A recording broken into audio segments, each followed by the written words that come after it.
So greetings, everybody. Welcome. I hope everyone had a really wonderful July 4th. It was a very different one for sure. I'm hoping that everybody was safe and well. So we welcome you to Jivamaya Yoga Wisdom Talks. It is now Tuesday the 7th, and I want to thank all of you for signing in on today, because I know our usual talks are Wednesday, but our guest is very busy woman. And this was the only time I could get her. So it's beautiful. So I want to introduce you to Amy Wheeler, Ph.D., CIAYT, former board president for IAYT, an outstanding teacher, and someone who has done an enormous amount of work online. And so I thought we would begin our talk today, because Amy will be discussing really how to create and sustain that sangha, that sense of community and spirituality online. So maybe first what we do, Amy, if it's okay with you, is to define what you believe the word spirituality means, especially in this context. So for me, spirituality has always been a very earthbound, practical science, if you will. I was brought up by urban missionaries in, Newark, New Jersey, and, my parents have always been civil rights activists and raised us this way. And so for me, it was always about the people and how can we create less suffering. And as much as that connection to the divine is important and nourishes me and inspires me and keeps me centered, at the same time, I'm using that spirituality to actually do things to help people on the ground. And that's just always been the way I work.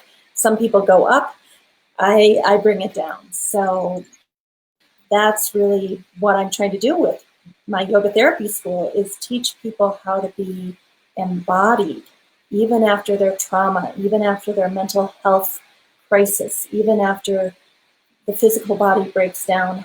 How can we still work to suffer less in this human body? Beautiful. So when we move online, which many of us are doing, and an equal amount of people are not used to this, and they're thinking, oh my goodness, I cannot possibly create that same sense of community, that same sangha. Would you address what you have found? How do you create that? How do you sustain it? Yeah. So I know a lot of people have kind of a negative image of what it means to go online, and we can no longer hug one another, and we can no longer look so deeply into each other's eyes and give hands-on adjustments and have these intimate moments where we come into contact with people. I understand that. I just don't happen to be one of those people that thinks that. I truly feel I can really connect. I can see the crinkles in your eyes. I can see your dimples. I can feel you. I can connect with you online, and I've always felt that way. I've been teaching online for a really long time, and I honestly love it. I feel like I can see people's faces better than I can across the room. And I'm not one to really do hands-on adjustments, so that's not been a problem for me. The other thing that I love about online, and I'll get to how this fits into our Sangha in a minute, is that many people with really sensitive nervous systems that maybe have had trauma in life or are very introverted or for whatever reason are on the sensitive end of the nervous system scales, being online to us feels safer. It feels like there's a little protection. We don't feel so bombarded by so much stimuli that we have to respond to and react to. So just since COVID has been here for the last 3 or 4 months, my whole system and a lot of my students, their whole system has just relaxed. We're losing weight. We are sleeping better. We are eating more healthfully. We don't have chronic pain. It's pretty amazing to see how this forced shift to online actually is working for so many people in this this type of nervous system and mind. So that brings us to creating Sangha online. As the director of a yoga therapy school, I would say most of the people that come to learn yoga therapy, at least for me, are recovering from chronic pain, are recovering from mental health issues, are recovering. We're the wounded healers. And so again, when I ask my students to travel across the country, across the world with buses, trains, planes, automobiles, get yourself settled in a new place, having food that you're not really, thrilled about. All of that happens at the retreat center is nice. I mean, we love each other. It's a fun time. But the truth is, since we've been doing our 9-day modules online, most of the people are happier and feel more settled and can actually pay attention to the learning instead of the travel and the chaos and the disrupted mind and nervous system that happens when we travel. So at least from my perspective and what I'm hearing from a lot of my people in our Sangha, they are thrilled with this. I just had a text this morning from one that said, my doggie has been really, really sick for over a week, like to the point of maybe passing, and I wouldn't have been able to come to the module knowing that, but since we're doing it online, I can participate. So I'm just finding so many people, and maybe they're the people that are attracted to me, are really enjoying this type of online Sangha. And I don't think very many of us at all are feeling neglected or like, there's not enough spirituality or something. We're actually able to focus more and connect more because there's not so many other distractions. So for the beginner who's going online and teaching maybe for the first or second or whatever time, what advice would you give them on, are there some, just as you do in Circle, you sort of, you ahead of time establish some rules that will make it very, very simple for the online experience to be really productive. So do you send something out ahead of time for people to read? Do you continue to, other than the actual courses, do you continue to communicate with them during the actual training? What is the communication like pre, post, and during? So we start 6 weeks before the actual training. I'm sending pre-homework videos to kind of get them warmed up, homework assignments. So for instance, we start a mental health training on the 10th of July. By the 1st of July, they already had to watch all their pre-homework videos and turn in 6 pre-homework assignments. So, and I made that due on the 1st. So I have a 10-day period to grade all of those assignments and look at how they did in order to prepare for the module and make sure that I'm meeting the student where they are. So that's what I do ahead of time, is really try to get them thinking, feeling, breathing our topic before we even come together. I obviously give them all sorts of instruction about how to best allow us to see your face in terms of lighting, and we need to be able to hear you. I put together all these tip sheets, which I'd be happy to share with your audience, about lighting and sound and all these different things that we all need to think about so that we can properly connect online. So most of my students are pretty clear about my expectations around having the light coming towards their face so we can actually see you and all of this. And then, when we finish a module, we're not done together. We have WhatsApp groups. We all get on our phones and build a WhatsApp group. And so, the group that met in January is still texting each other every single day through WhatsApp. Now, like, I'll get on, there'll be 14 new texts today. Like, okay. So these groups, they stay together long term. We also have Facebook group, private group for that cohort, so that they can basically stay together and continue to learn long after the actual training is over. Another thing that we do to try to keep people, in the family long term and not just take a training and you're gone is we call the learning management system. So all the PowerPoints, all the slides, all the everything is loaded up in there, but I give them access to that for life. Meaning every time I do an update with my program and put new research in, new information in, they're still connected to that learning management system so that every year they could go back and get new information and not have to pay for the training again. So we really try to build in this idea that we are going to stay together long term. Anybody who wants to, not everybody decides to, but I would say 85–90% of them do. And we try to structure in things that will help them stay into contact, help them keep their knowledge growing each year. We're not just going to train you and you're gone kind of thing. And have you used breakout rooms in the training? Is that something that's fairly new, or do you not do that? I do it. I have to tell you, not every student loves it. Some students really love it, and they want that personal small group connection, and in fact cannot learn in a big group. Like, they literally need that connection with 2 other people or 3 other people in a breakout room to even process and digest the information. But then every single time I say, okay, here's some questions, here's a little assignment, we're going to go into breakout rooms, I'll have 2 or 3 people say, please don't put me in a breakout room.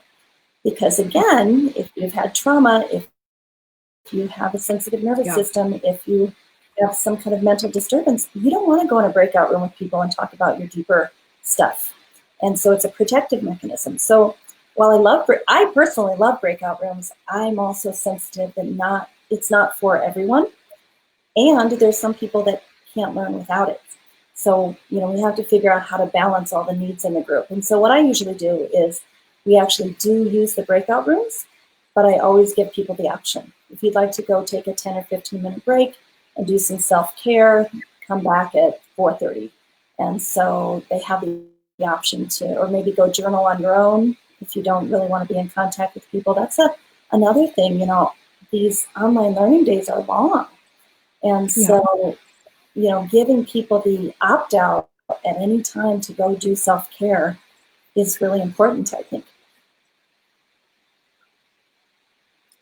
I loved what you said about meeting the student where they are, and I think that the fact that you do that preparation ahead of time, so that you have an idea of really who it is that's in your course, is really quite beautiful. Because as yoga therapists, we are also taught meet the client where they are. So it's really beautiful that you do that right off the get-go from the student. That's lovely. Do you bring in at all, I'm sure you do, but do you bring in all the yamas and niyamas, or maybe parts of the Gita or Yoga Sutras in regard to community and Sangha? Absolutely. So on our 9-day training that we're about to go into, the day before, I asked them to do a 2-hour kind of connection thing. So we do a 2-hour thing on Friday night, and then we start the training on Saturday morning. And so every single time before we start, we review the principles of nonviolent communication. And to me, that is ahimsa, nonviolence, and satyam, how to tell the truth kindly. Because it's inevitable that when you're in a group for so many hours and so many days, you're going to get on each other's nerves. You're going to say things that make other people upset. You're going to squirt things out that you wish you hadn't said the way you said it. So at the beginning of every training, the day before, we always go over, can you observe what's happening non-judgmentally? Can you determine what your feelings are, your needs, and then can you make a request? So those are the ONFR, or the OFNR, part of Marshall Rosenberg's nonviolent communication. We do little practices around that and really try to attune people to each other, and the fact that nobody is setting out with the intention to hurt you or to irritate you or to upset you, but it's going to happen. And when it happens, what is our plan? And, we have a pretty strict etiquette guidelines that everybody signs how they're going to act and not act, and what's going to happen if there's a problem. Meaning, if somebody does something that feels like cultural appropriation or racism or unintentionally, because these things happen, what's our plan as a group? How are we going to handle that?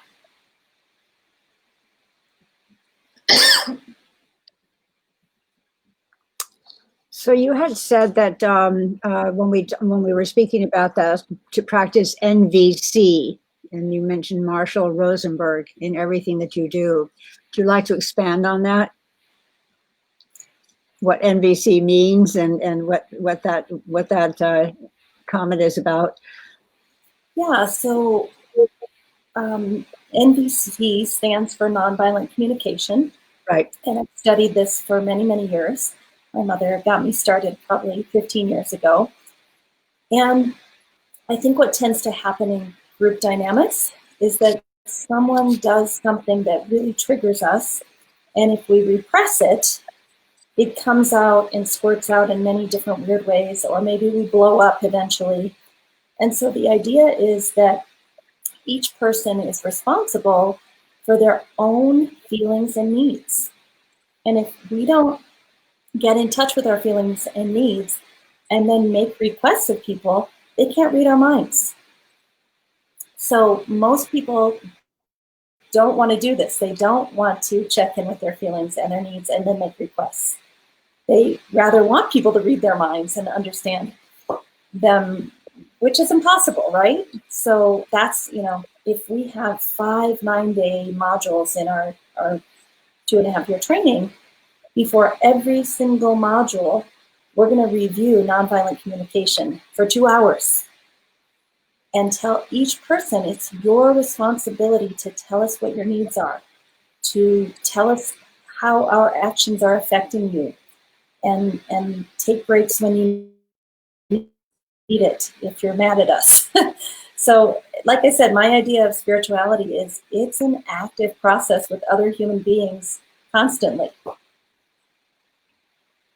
Which online it's quite easy to do that. You just turn your video on, and you have your picture up, and you've disappeared from the room for just a little bit. So that's easy. So if somebody were really starting out with this whole concept of online, and they've got their course, and they may have even been teaching it for a while. Let's say it's 200 hours or maybe 300 hours, but putting together a list of rules and regulations is a little bit daunting to them. Is there anyone or any site or any place that you would recommend that somebody would go to start at least getting an idea of what it is? Or is that something that they really need to sit down and figure out for themselves?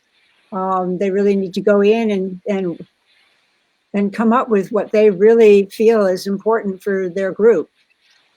Well, I definitely think it's value-based. I mean, the list that I've come up with, I'm happy to share with anyone who's interested, but it's based on my values of open communication, of addressing things when they're small before they get too big.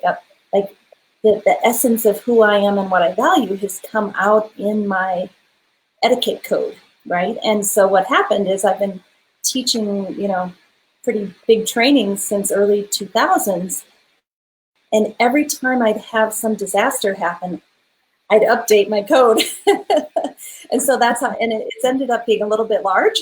I will admit that, but it was trial and error. So on one hand, I think, yeah, based on your values, go and do trial and error. But on the other hand, if you can get some wisdom from somebody who's been through 10, 12, 15, 30 trainings and kind of see what the main points are that you should be watching out for, I think that's, why not? I wish I had had that for sure. Right. Well, and that comes back to our team that we always talk about as a teacher, actually even as a student, but as a teacher and a yoga therapist is, having that group of people that you can go to as well. So for advice like that. So that's beautiful.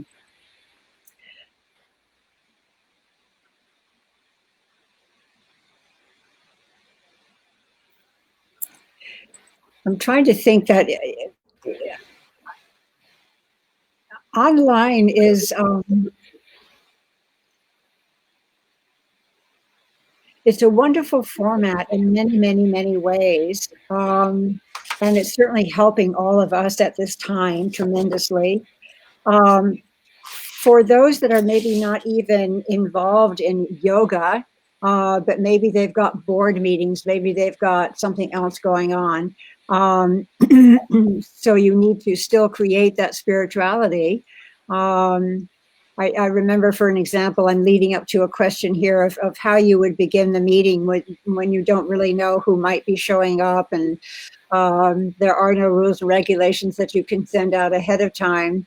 I remember reading that Jules' mother, who wrote this incredible book many years ago called The Architect of All Abundance, she said she started every board meeting, every staff meeting, any kind of business meeting, she would start it with 2-minute silence.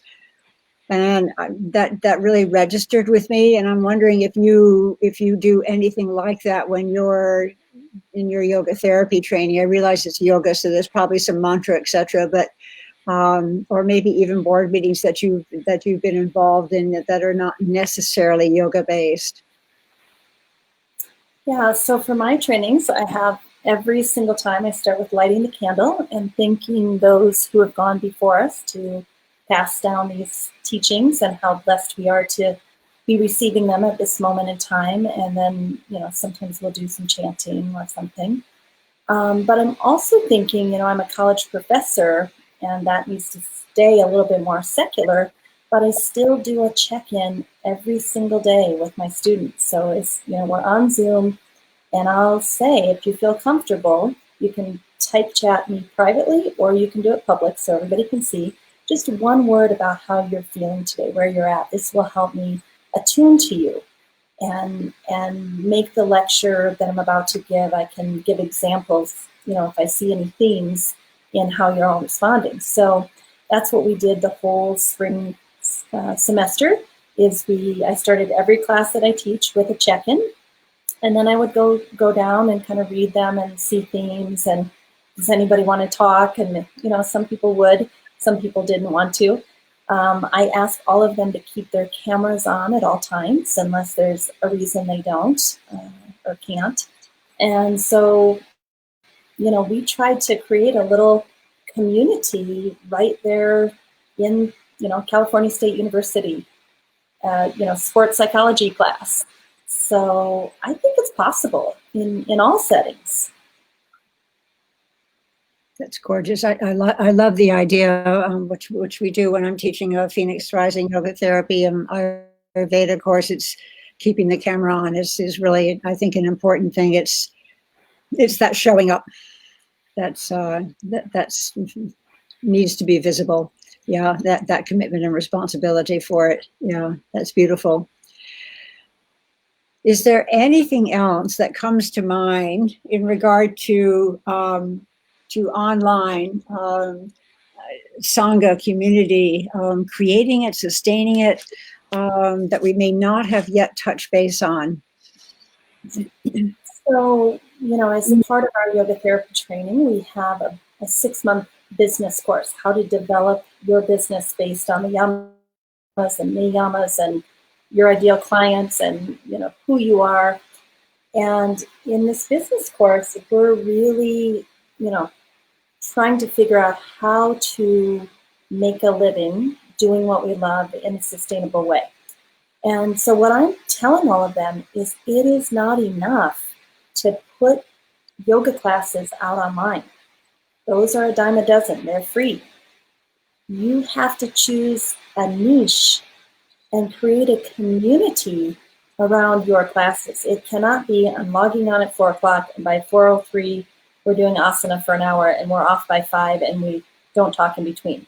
That even as yoga teachers and yoga therapists, we all need to start thinking about how to build community around the online offering, because we used to do it having tea afterwards or showing up early and talking to people in the hallways, or, hey, do you guys want to go do something Saturday night because, we're running into each other at yoga class and now we'll head to that concert. But we don't have that anymore.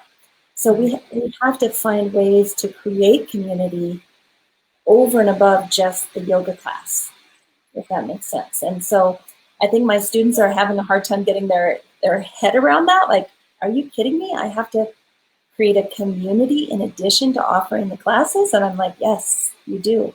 It's very important. Which in reality, we should have been doing all along anyway. So it's really, there are many, many things about the situation that we find ourselves in that I'm actually finding to be very, very beneficial in many, many ways. It's really afforded us all a time to slow down and just figure out, where are we going? What is all of this about? What's happening? Running around. There's an old phrase of running around like a chicken with your head cut off, which I'm sure is not a phrase that anybody enjoys hearing anymore. But but the visual is there, and it's very apt in many ways. We just are like this running circuit. So yeah, that's beautiful. So even for the 200 hour, the 300 hour, to really start thinking in their trainings, not just about what they're learning for themselves, because I think we all go to trainings, at least in the beginning, we all go to trainings for ourselves. We may think we're there for somebody else. I know I went up to Shivananda for a specific training, which I thought would be helpful to a family member, and realized within 3 minutes that I was there for me. And it was a shock.